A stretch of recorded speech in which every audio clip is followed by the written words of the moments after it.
the Within Orb podcast. Come get Within Orb.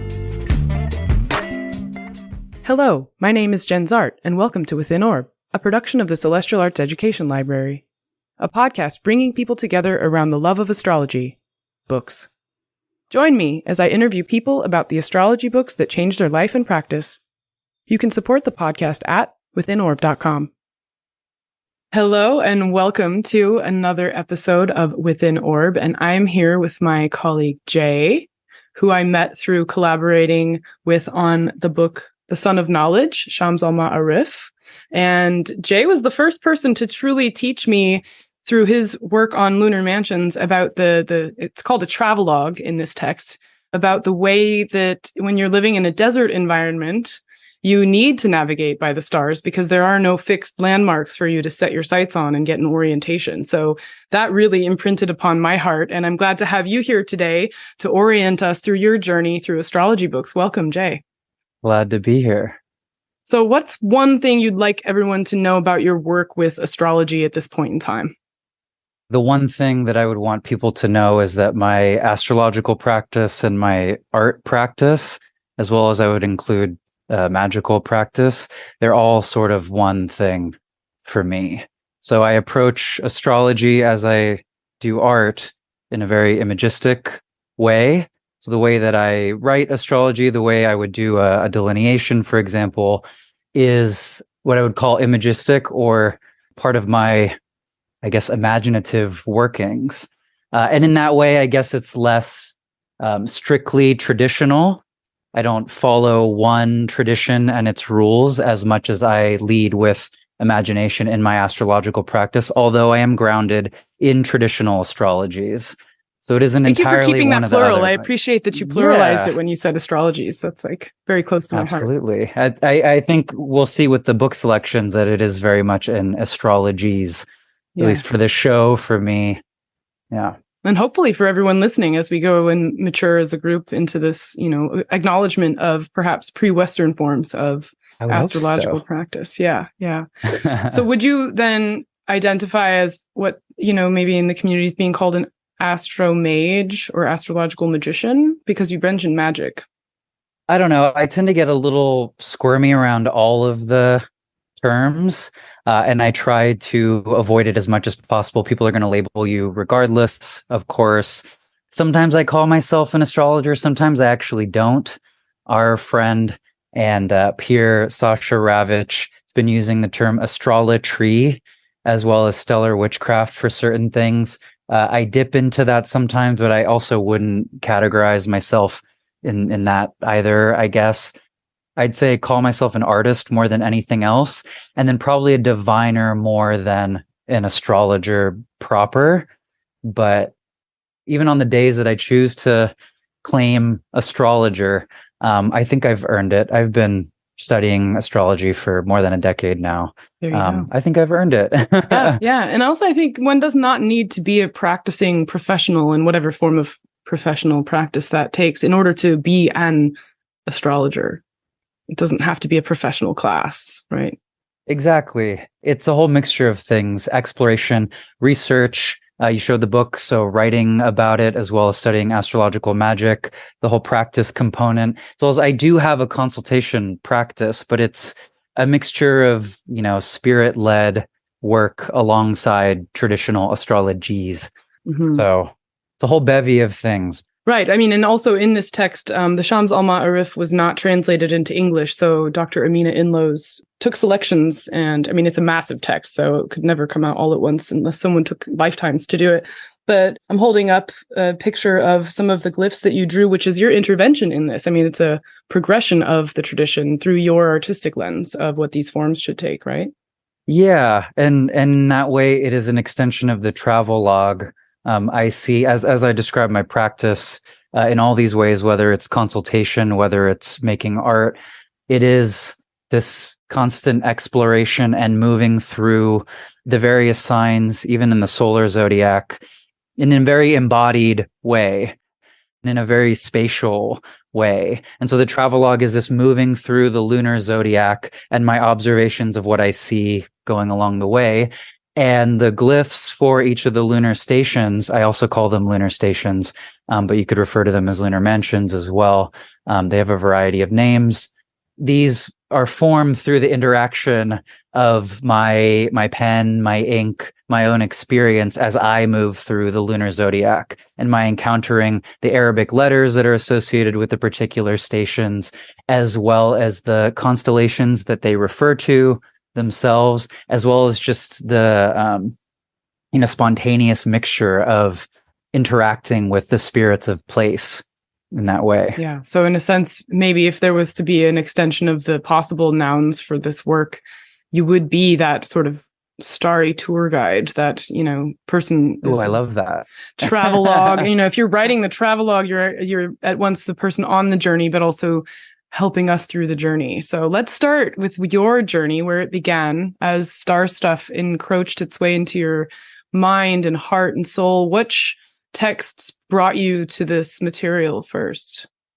I didn't have a definitive first book, but I would say if there was a first, and many would argue for, I think, all of these first books, except for Dimitra George's book, that are they astrology? Are they philosophy? It's somewhere like a mixture of both.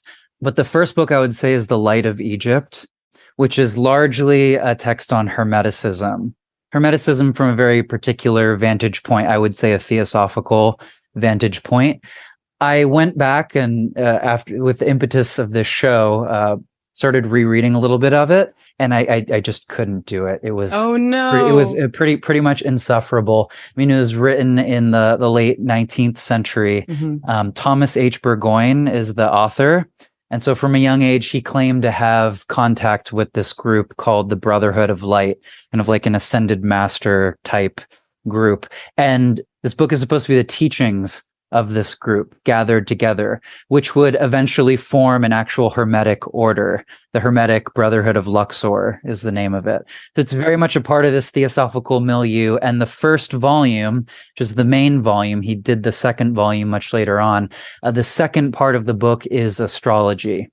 When I read it, I think I was maybe 18 years old, so almost 15 years ago. And I don't know, it just seems so much more profound back then than reading it now, as oftentimes things from 15 years ago can be. For sure. I mean, if you think about the history of astrology in the 20th century, the theosophists, for better or worse, because of their publishing activity, did carry the tradition through, because they were producing so much that people could read and touch. Yeah. And whether or not we cling to it now is a different story, but they did have a role to play in the material conditions of transmission.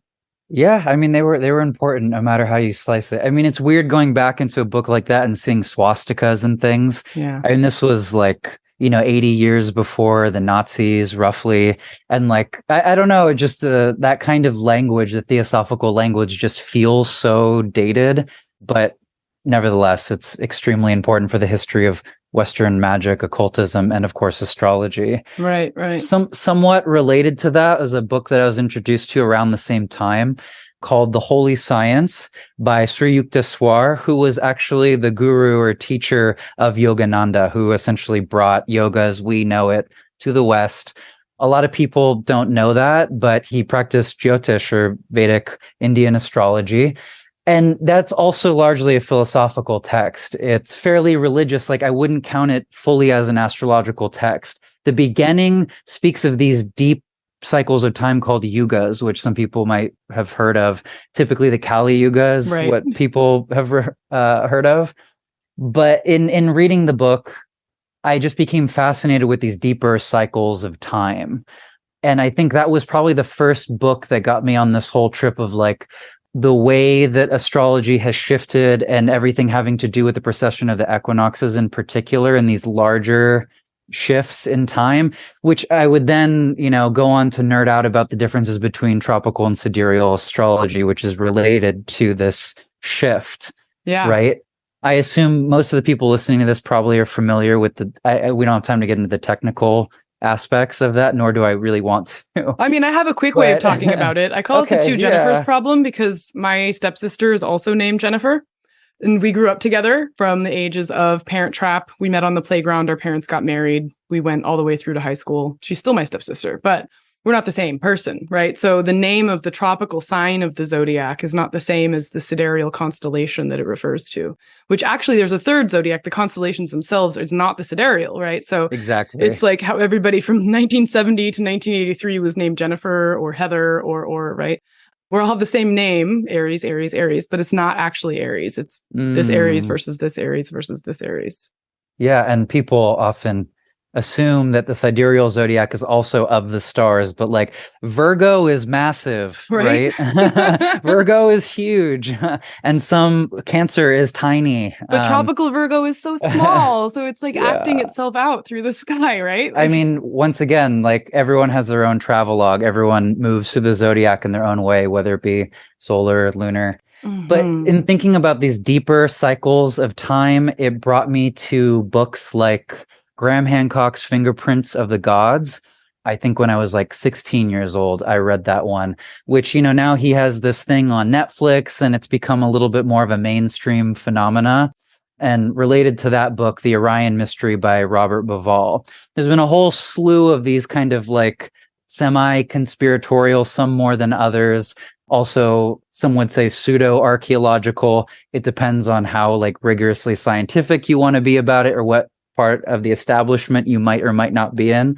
But these books fascinated me, especially when I was younger. And it led me to this whole notion, which all of these different authors seem to hold, that there is this lost civilization. And this lost civilization utilized stars for, you know, various timings of things, also aligning many of the different ancient structures that we're aware of, including the pyramids, which is what Robert Bauval talks about, them being aligned to the belt stars of Orion. And so, you know, so much of this is speculative, but I am kind of still doing this today in my work, this like speculative history around the stars. And much of it is very true. These structures are aligned to stars. We pretty much know that as a fact. It isn't always stars. Sometimes it's the equinoxes and the solstices for many of these different structures.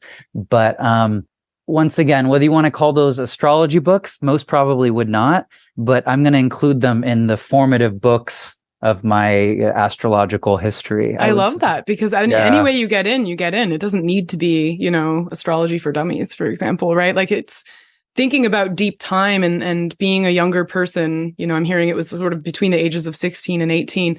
And thinking about how we have the axis of the Earth pointing to a different North Star every 24,000 and some odd years. And it's like, just to be a young person and imagining that, everything is in front of you. Your whole future is ahead of you. And this deep time is impossible. It's like this unreachable, sublime contemplation. And so, of course, I love it. I love it. I mean, you know, I was a similar age when I fell in love with it. And I love that you got through it through a deep time question. And also, you know, I'm hearing you say too that there was this yearning for a direct experience, but a skepticism, and you still hold that in your direct relationship to the sky now, in questioning, you know, we can read about traditions, but also what's happening now? What's there right now, you know? Exactly. And I think that tension will always be in my work. And I've learned over the years to embrace that tension more and more. Yeah. Because you are the master of the desert, I would say, through your work with the Shams al-Ma'arif, I would not want to put you in that remote location. Let's not. Maybe you get to go into a cave in a fjord for a season. Oh, right? that sounds so much better. I'm going to stick you into some nice little cold and wet place, right? Mm-hmm. So in this moment, then, what books would you take with you in this journey to an isolated astro retreat? I chose 3 because I had 3 main ones and then 2 honorary mentions. The first one that I have to talk about is Vic DiCara's Nakshatra book, The Heart of Vedic Astrology. As many might know, or as nobody might know, the lunar mansions, the lunar stations are my thing, as we were talking about a little bit at the beginning of the show.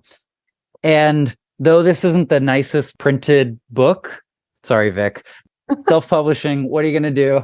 Don't always have that much control over those things.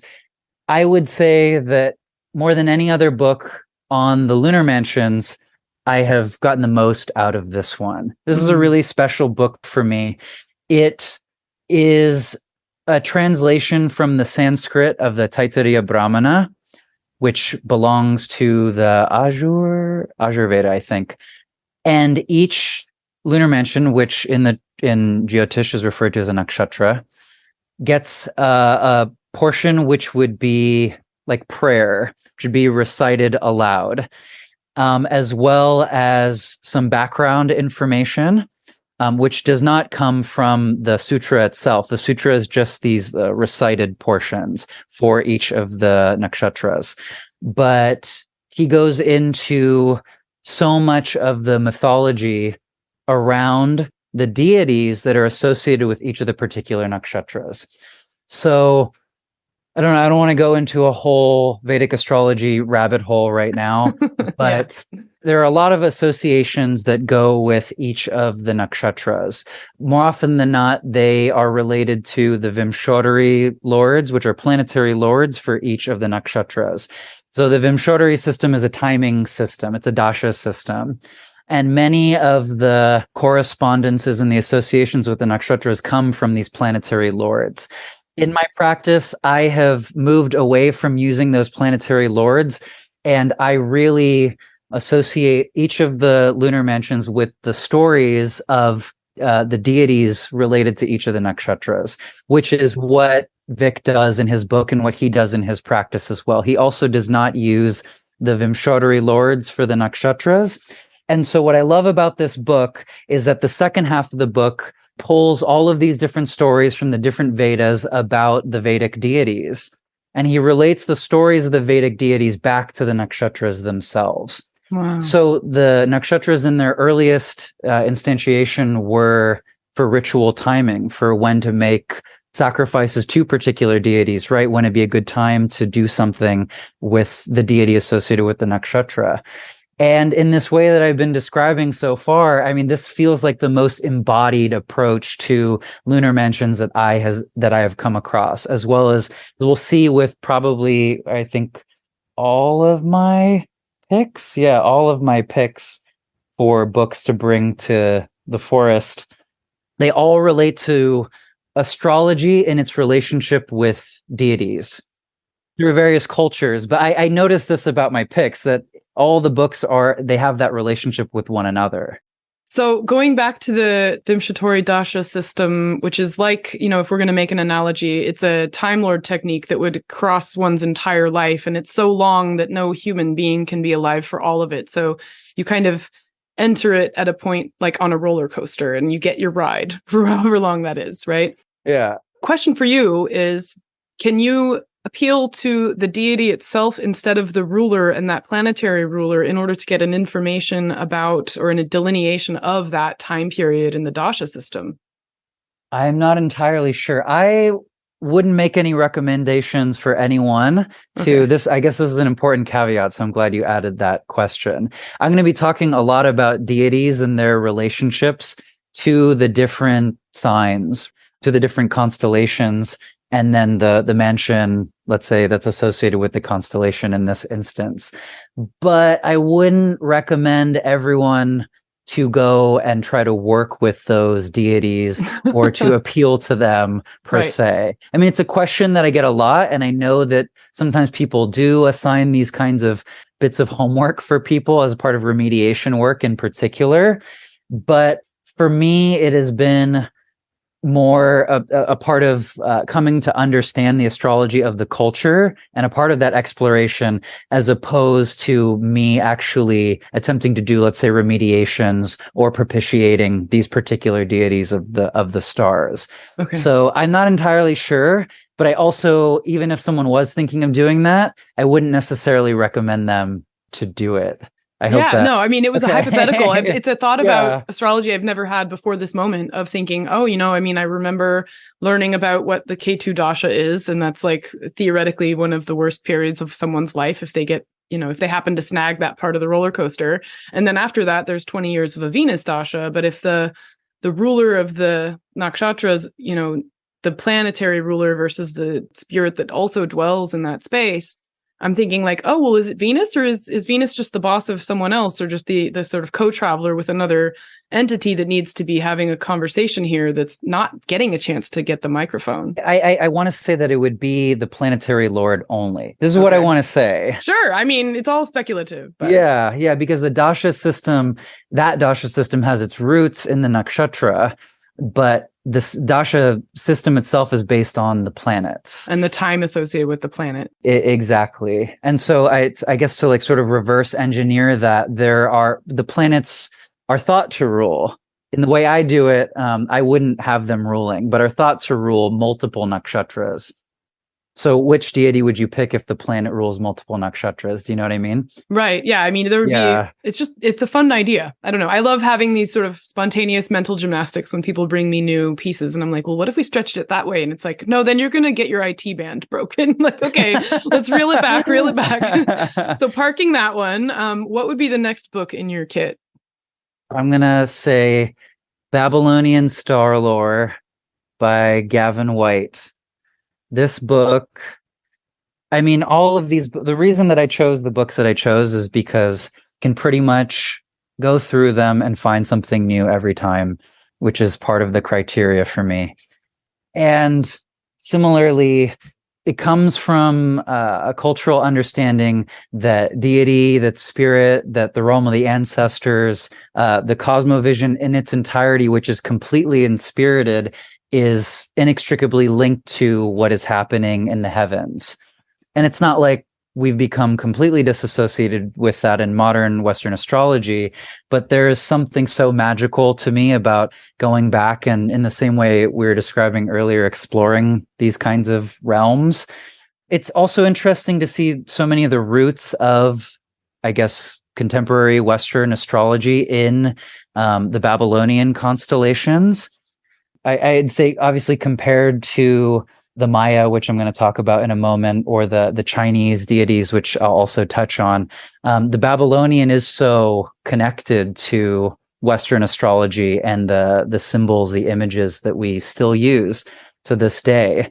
So yeah, from that angle too, to begin to explore the roots, and so much of it has its roots in Babylonian astrology, I also find fascinating.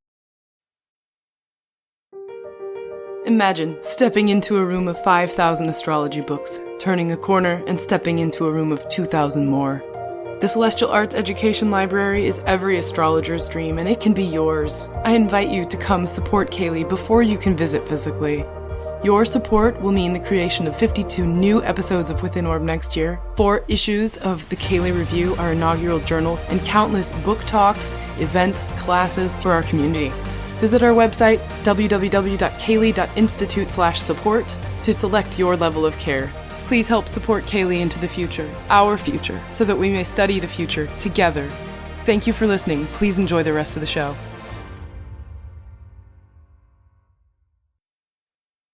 So this, for me, Gavin White's book, Babylonian Star-Lore, was a pandemic pickup. I saw it on the list of Ouroboros Press. They had or Mortlake and Company is their bookshop. And I saw it and I was like, I've never seen this before. So I snagged it while, we were all in lockdown. And it's neat to see it's on your list as well, because it's such a unique text and seems to be hard to find. I mean, it's not something I commonly see around. So okay. Yeah, I mean, it's big, it's comprehensive. There's a ton of appendices, and yeah, it's just one of those books that I could do bibliomancy with as well. Yes. That's another thing that I been known to do with star books.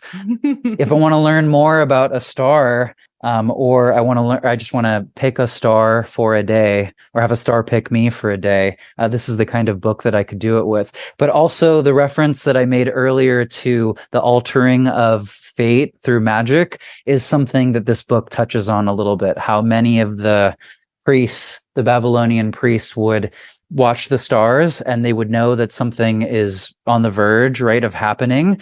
And then they would attempt to alter it through the deity associated with that particular star. So the stars, just like in the nakshatra context, they're representations of, if not the actual deity embodied in the sky. In the same way, the water deity is actually the water that we drink, or the water of the river. the Milky Way, the river in the sky, is actually the water or the river deity itself. And that is probably the big change that has happened in the move into modernity, I would say. Right. Self-same versus representation of. Exactly. Yeah. Exactly. Whereas it was both in ancient times. Wow. So I love that. That's a fun place to go back to imagine, you drink a glass of cool water and you're directly interfacing with the spirit of water.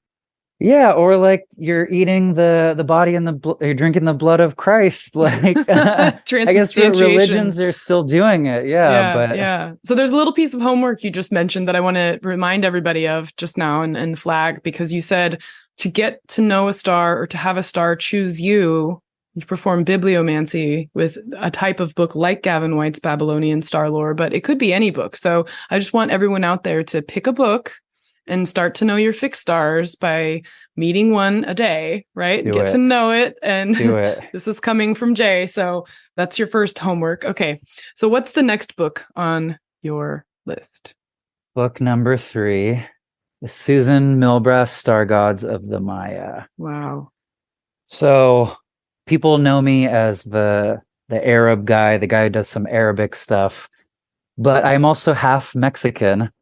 And this book is near and dear to my heart because the Mexican side of my family is from Yucatan, from Maya country. And I have Maya ancestry.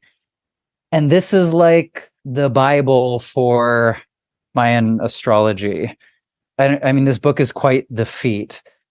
It's only, like, I should say only 300-ish pages, but each page is massive in itself, as well as many pages have the black and white images from the different codices. So many of the Mesoamerican codices are printed in here. That's amazing. I have the bookmark because Venus is about to go retrograde. I have the bookmark to the Venus chapter here, morning star, evening star stuff, and its relationship to the twin myths found in the Popol Vuh, which is where I guess would be the most accessible version of that. But similarly, this is a book that situates the reader in a cosmovision where the stars and the planets are not only just representations of deity, but in every sense, the deity themselves, as well as heroic figures and deified ancestors and even spiritual beings who we would not consider to be deities. This book is beautifully illustrated, or the images are incredible, especially if you like Mesoamerican art and nerd out on codices and this kind of thing. But yeah, it covers everything, everything that at least scholars have touched. It doesn't cover, of course, the living lineages, and it's important to mention this. Maya astrology is still practiced in living traditions to this day. The Maya culture is not homogeneous by any means. There isn't just one. And it's important to mention that for a lot of these different things, because along with the question of like, working with deities from these cultures, right? I don't know, if you're not situated in a living lineage, I would kind of check that a little bit and always remember, especially in cultures that have been actively oppressed, marginalized, genocided, and everything else, that we should be weary about appropriation, attempting to, all of these different things. I mean, exploration through scholarly work, I think, is one thing. But do you think a lot of the current living lineage of Mayan astrology is behind a language barrier and is not practiced in English? Completely. Okay. And it's also situated, among actual living shrines, for example. So one of the books that I'll shout out in a moment, one of my shout out books, talks about how there are actual physical shrines on a mountain, let's say, or in a valley, that the shrine is to a particular day sign, a particular sign in the calendar. And that shrine might have certain stellar associations as well as geographical associations, and of course its deity associations, and actual rituals done by Maya priests occur at these different shrines at particular times. So not only is there the linguistic component to it, but there's also this embodied aspect, which is related to lineage and related to living in actual communities wherein people are interacting with these things at much more than a cerebral level, right? Actually like offering sacrifices, sometimes even blood sacrifices to particular signs and the deities associated with those signs. And probably not writing pamphlets or books about it that can be sold worldwide, right? Exactly. Or even blog posts, right? This whole Exactly. verbal culture of documentation, even in the book you've chosen to represent Mayan culture, is an academic study about, from almost an Edic outsider perspective, sort of examining on the dissection table, like what's going on here? You know, what is this organ? What is that vein? And yet when you go into the space and you're in the landscape itself in front of the shrine, none of that textual culture either matters or can be exported or even generated for export. It's like the limit of even a project like the CAELi library itself. To a certain extent, textuality has its own position in human knowledge. Absolutely. Absolutely. So because I brought it up, one of my shout out books is Kenneth Johnson's Mayan Calendar Astrology, which, okay, so a lot of people ask me about Mesoamerican astrology, Mexican astrology. What's a good way to get into it? And I always lead with that caveat that, you know, I've been describing of like, just be careful about trying to like go out and start offering sacrifices to, you know, Mexican deities. And, you know, I would say the same even with the Vedic deities, right? But like we want to explore these things, and many of us get bitten by those bugs. And it's just like the Mexican astrology is just captivating me. And I don't think there's anything wrong, once again, with exploring the textual domain of the astrologies of these various cultures.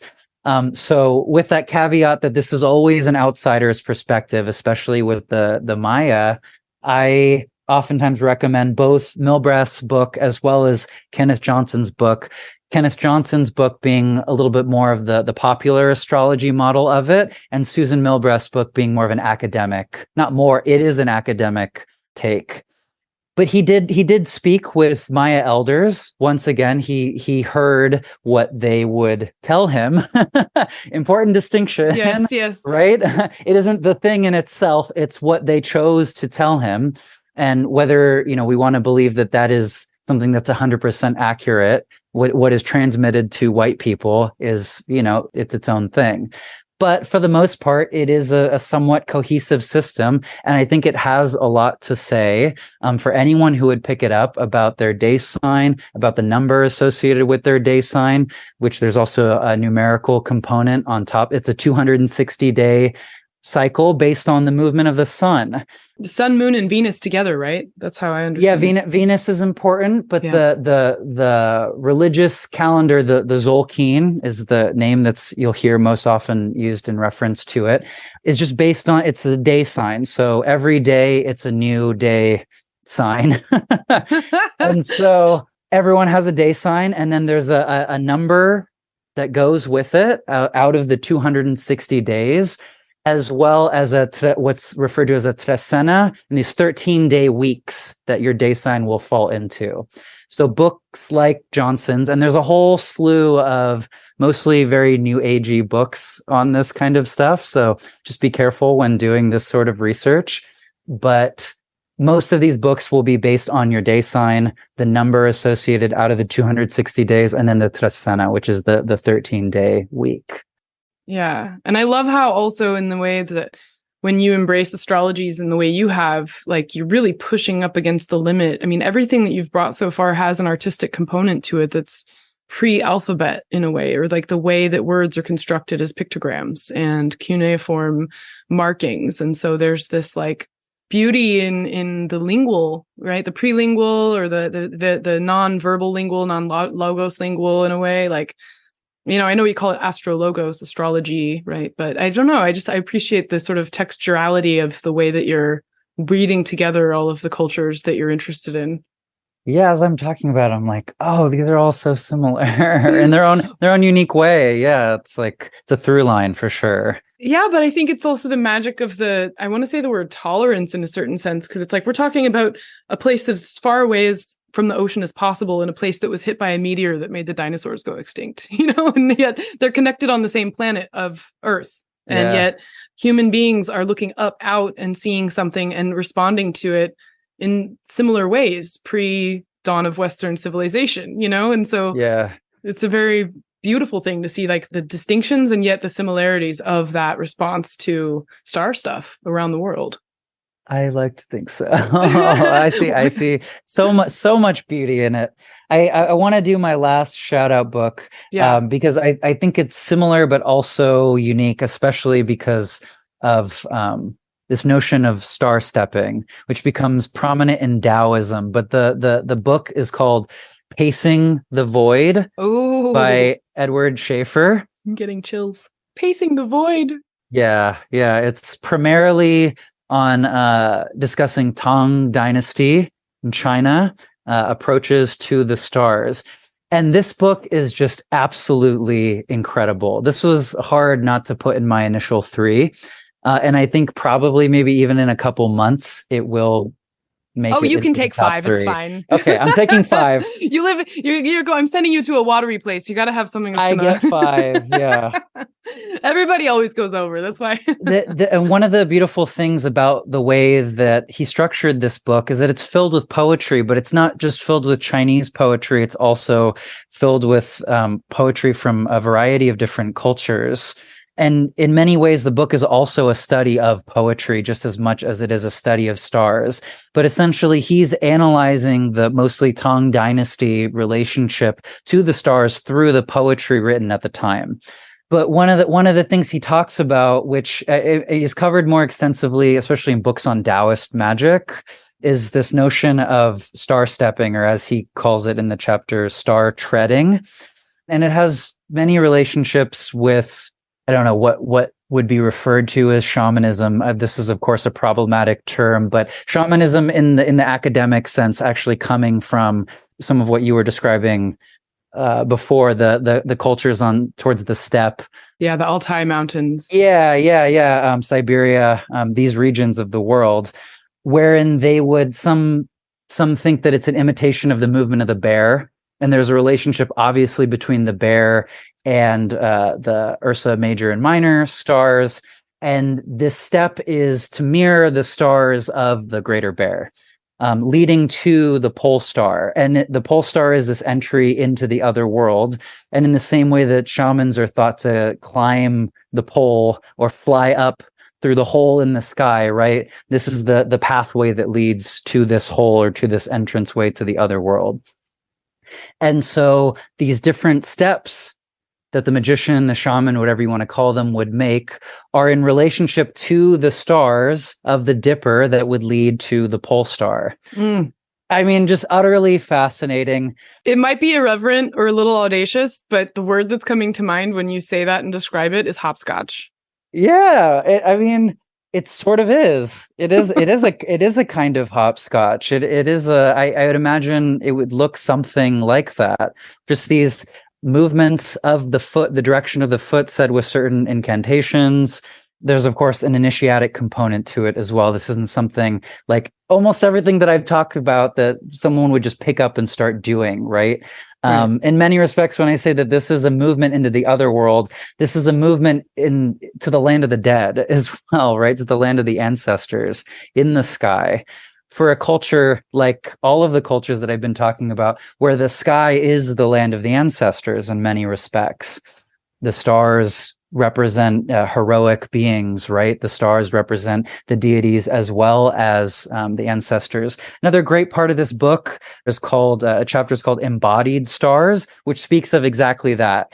Different people in Chinese society and the stars that they would become after they died. And like, okay, so that the hoi polloi, the everyday people are like very faint, dim stars, sometimes like clusters. And the poets had their stars, but more often than not, the best stars were given to the military people. And so there's all this great stuff of like poets lamenting the fact that they don't have better stars for when they die. Like, I wish I was in the military, because then I would be a better star. I would be a greater star. And even in capitalism, we call our luminaries, the celebrity culture, they are a movie star, right? It's got star power. And right. And I remember, in a Western context, Bernadette Brady's book around Sirius, it's the star of immortality, because you have to die young in order to harness that sense of forever young. You don't get to enter old age and be immortal in the same way that you do if you're in like the 27 Club, for example. And related to the pharaonic cult, right? Related to the regal folks, the regal people of the regal as in royal, not regal as in the fixed star. Yeah. Thinking about voids, I like to do that. So this is a new title for me to get into, because I'd like to see how. My God, it's such a treasure. It's such a great book. Yeah. So if you were going to help someone get into astrologies in your way, how would you point a new person who says, oh my gosh, I love your work, give me something to read, I want to get into this? So Kenneth Johnson's book was part of that shout out, I would say. If you are inclined towards the academic approach, Milbrath's book is great. If you're interested in Mesoamerican astrology, for those.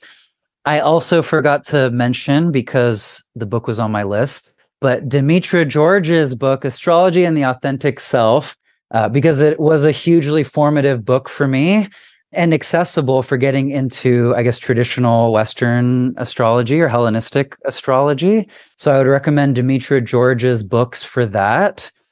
I think if you're interested in nakshatras, Vic's book is great. So I'm also gonna, maybe it's a little bit lazy, but I'm gonna recommend Vic's book, Nakshatras, The Authentic Heart of Vedic Astrology, for lunar mansions. Chris Warnock's books for lunar mansions and fixed stars as well are extremely accessible.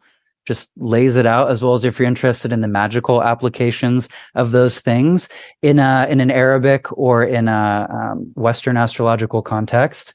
If you're interested in Arabic lunar mansions, I'm going to plug my own book as well. Or it's not my book. Yeah, The Son of Knowledge, also known as The Son of Knowledge. The translation of Ahmad al-Buni's Shams al-Ma'arif, The Son of Knowledge, co-authored with me and Dr. Amina Inloes.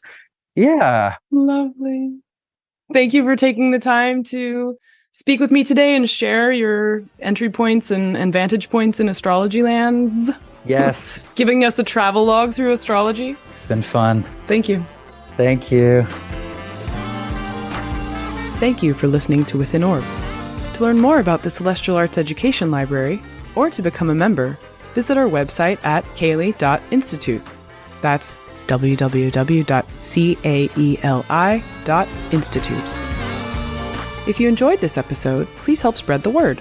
Follow or subscribe to Within Orb in your podcatcher of choice, rate it 5 stars, or write us a happy review. This helps others find the show. We also want to give a big thanks to the indie band The E-Block for contributing their song Wake Up for our intro and outro music. You can find them at their website, eblockband.com. This is Jenn Zahrt, signing off for now. See you next time.